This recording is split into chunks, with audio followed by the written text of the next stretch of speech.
राधिका, रीटा, राहुल, जरा बाहर से ये पानी की बाल्टी तो भर कर ले आओ।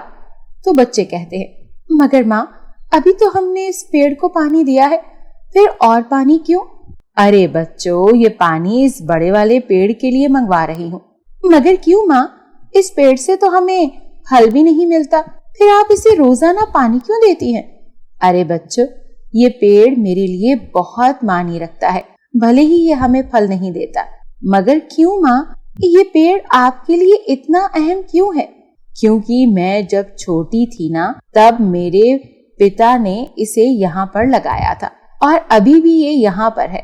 इस दरख्त के साथ मैंने अपना सारा बचपन गुजारा है। ये कहकर राधिका छोटे पेड़ से आम उतारना शुरू कर देती है।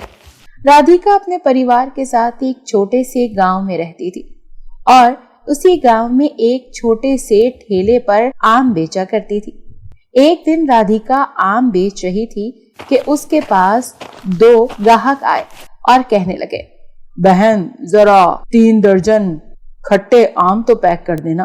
तो दूसरा ग्राहक कहता है, बहन, 2 दर्जन आम मेरे लिए भी पैक कर देना। अरे भाई, मेरे पास तो सिर्फ 4 दर्जन आम रह गए हैं। आप दोनों ऐसा करें कि दोनों ही 2-2 दर्जन आम ले लें, इस तरह आप दोनों का काम बन जाएगा। तो पहला ग्राहक कहने लगा, बहन, ये क्या बात हुई? मुझे 3 दर्जन आम चाहिए और आप कह रही हैं कि 2 दर्जन ले जाऊं। इससे तो अच्छा है कि मैं किसी अच्छे आम की दुकान से जाकर आम खरीद लूं। ये कहकर दोनों ग्राहक वहां से चले गए। राधिका बड़ी मुश्किल से अपने आज के दिन के सारे आम बेचकर घर वापस आ जाती है।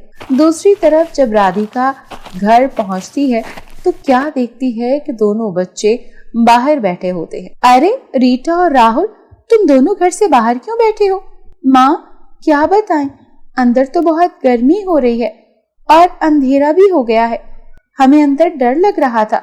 अरे बच्चों, डरने की कोई बात नहीं है, मैं घर आ गई हूँ ना, चलो अंदर चलते हैं। राधिका बच्चों को लेकर घर के अंदर चली जाती है। राधिका गर्मी में खाना पका रही होती है कि अचानक से अंकुश घर आ जाता है। अंकुश, क्या बात है, आज बड़ी जल्दी घर आ गए हो? अरे राधिका, आज तबीयत बहुत खराब लग रही थी, इसी वजह से जल्दी घर आ गया हूँ। हाय, खैर है, क्या हुआ आपकी तबीयत को? मुझे लगता है कि मुझे शदीद गर्मी की वजह से बुखार हो गया है। तो चलिए ना, डॉक्टर के पास चलते हैं। राधिका और अंकुश दोनों डॉक्टर के पास चले जाते हैं। आपकी तबीयत बहुत खराब लग रही है, आपका तो जल्द ही जल्द ऑपरेशन करना पड़ेगा, वरना आपकी जान को खतरा भी लाहक हो सकता है। मगर डॉक्टर साहब, मेरे पास तो इतने पैसे नहीं हैं, मैं क्या करूं? आपको जल्दी ही पैसों का इंतजाम करना पड़ेगा, क्योंकि आपकी तबीयत भी शदीद गर्मी की वजह से अब बहुत खराब हो चुकी है। राधिका बहुत दुखी दिल के साथ घर जाती है और घर जाकर सोने की कोशिश करती है, मगर परेशानी की वजह से उसे नींद नहीं आती। तो वो उठकर बाहर आंगन में चली जाती है और उसी आम के पेड़ के नीचे जाकर बैठ जाती है और दिल ही दिल में पेड़ से कहती है, तुम ही हो सिर्फ जिससे मैं अपने सारे दुख सुख बांटती हूँ, मैं अब क्या करूं? डॉक्टर ने अंकुश के ऑपरेशन के लिए पैसे मांगे हैं और मेरे पास तो इतने पैसे नहीं हैं। कितनी मुश्किल से आम बेचकर अपने बच्चों के लिए 2 वक्त का खाना लाती हूँ। अचानक से बच्चे भी आंगन में आ जाते हैं। राहुल और रीटा कहते हैं, अरे माँ, आप इतनी रात को इस पेड़ के पास क्या कर रही हैं? कुछ नहीं बच्चों, बस दिल घबरा रहा था, चलो अंदर चलो, सोने का टाइम हो गया है, कल मैंने फिर से आम बेचने बाजार भी जाना है। राधिका अगले दिन सुबह ही आम बेचने चली जाती है और रात को घर आती है।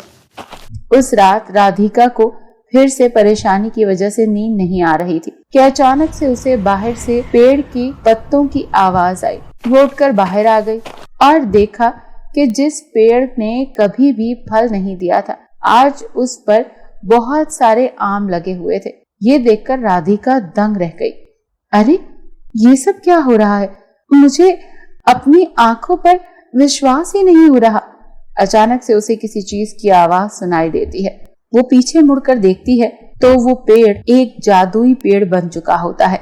तुम्हारी अच्छी नीयत की वजह से आज मैं एक जादुई पेड़ बन गया हूँ और ये इतनी ढेर सारे आम मैंने तुम्हें इसलिए दिए हैं कि तुमने सारी उम्र बगैर किसी लालच के मेरा ख्याल रखा है। तो देखो, आज जब तुम मुश्किल में हो तो मैं तुम्हारी मदद के लिए हाजिर हूँ। और हाँ, एक बात हमेशा याद रखना, अब मैं एक जादुई पेड़ बन चुका हूँ। अगर तुम्हें कभी भी किसी चीज की जरूरत हो तो मेरे पास आ जाना, मैं वो चीज तुम्हें दे दूंगा। ये सब कहने के बाद जादुई पेड़ ने बोलना बंद कर दिया। राधिका बहुत खुश हुई और घर आकर सो गई।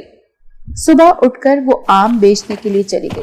बाजार जाकर उसने उन आमों की आइसक्रीम बनाई, मैंगो शेक बनाया और आम की खट्टा अचार बनाया और उससे बेचने लगी।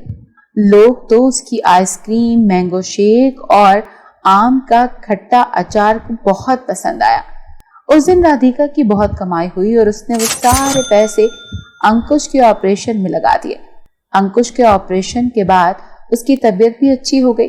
अब राधिका बहुत खुश थी। वो घर आई और उसने पेड़ से जाकर कहा, जादुई पेड़, तुम्हारा बहुत शुक्रिया। तुम्हारी वजह से आज अंकुश की जान बच गई है और वो भी ठीक होकर वापस घर आ गए। जादुई पेड़ राधिका को यूं खुश देखकर बहुत खुश हुआ और उसके बाद राधिका, अंकुश, राहुल और रीटा खुशी खुशी रहने लगे।